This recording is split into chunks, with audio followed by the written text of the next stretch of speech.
আমি ওসিয়ত লিখে আমি রেডি রয়েছি যে আমি মারা গেলে এইভাবে আমার পরিজনকে আমি গাইডলাইন করছি।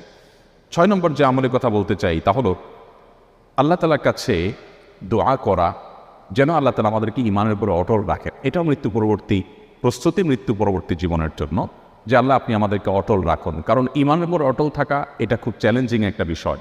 পৃথিবীর বয়স যত বাড়বে, পৃথিবীর আয়ু যত বাড়বে, ঈমানের উপর অটল থাকা তত কঠিন হবে। নবী করিম সাল্লাল্লাহু আলাইহি ওয়াসাল্লাম বলেছেন এমন একটা সময় আসবে মানুষ সকালে মুসলমান থাকবে, বিকালে বেঈমান হবে, সন্ধ্যায় মুসলমান হবে, আবার সকালে বেঈমান হয়ে যাবে। অর্থাৎ ঈমানটা এত ঠুনকো হয়ে যাবে, পৃথিবী নানাভাবে মানুষের সামনে উপস্থাপিত হবে, মানুষের ঈমান দিন দিন দুর্বল হবে, নানামুখী ষড়যন্ত্র, শয়তানি ষড়যন্ত্র ঈমান হরণ করার জন্য তৈরি হবে।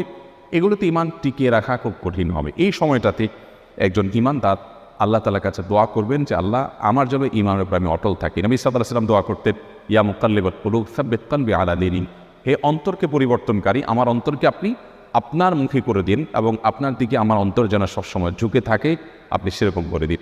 আল্লাহ তাআলা কোরআনে দোয়া শিক্ষা দিয়েছেন, রব্বানা লা তুযিগ কুলুবানা বা'দা ইয হাদাইতানা। আল্লাহ একবার যখন হেদায়েত দিয়েছেন, আমি মুসলিম, আমি ঈমান এনেছি, আমার অন্তরকে আপনি আর বক্র করে দিয়েন না। কোনো পরিস্থিতি আমাকে যেন ঈমান থেকে টলিয়ে না দেয়, সরিয়ে না দেয়। এই জন্য আমরা দোয়া করতে থাকবো। আমি আমার পুরো বক্তব্যের সারাংশটা কয়েক সেকেন্ডে বলে দিচ্ছি। মৃত্যুর পূর্বে আমরা আল্লাহ তাআলার কাছে সবাইকে যেতে হবে এবং ফিরে আসার আর কোনো সুযোগ থাকবে না। অতএব আমরা কয়েকটা প্রস্তুতি নিতে পারি বা নেওয়া উচিত আমাদের। নাম্বার 1, আমার ঈমানটাকে একটু পরখ করা যে আমার ঈমানটা আসলে ঠিক আছে কিনা, আমার বিশ্বাসটা, আমার ফেথটা ঠিক আছে কিনা, কোনো ত্রুটি আছে কিনা, এটাকে নিয়মিত কারেকশন করা, বিশ্বাসটাকে, ঈমানটাকে ঠিক করা। নাম্বার 2, ভালো কাজ দিয়ে গোটা জীবনকে সাজাবার চেষ্টা করা যে আমার প্রতিটি কাজ হয় ভালো নয় মন্দ, হয় নেক আমল হিসাবে গণ্য হবে না বদামল হিসাবে গণ্য হবে। মিজানের পাল্লাতে 2টা অপশন আছে, থার্ড কোনো অপশন নাই। আমি যেটাই করি না কেন আমার প্রতিটি মুহূর্ত হয় আমার ভালো কাজে গণ্য হবে আর না মন্দ কাজে গণ্য হবে। অতএব এই বিবেচনাটা সবসময় করে হিসেব করে চলা। নাম্বার 3, সবসময় তওবা করতে থাকা। আমরা মানুষ ভুল হতেই পারে, অতএব প্রতিনিয়ত তওবা করে করে কারেকশন করে নতুন করে পথ চলা শুরু করা।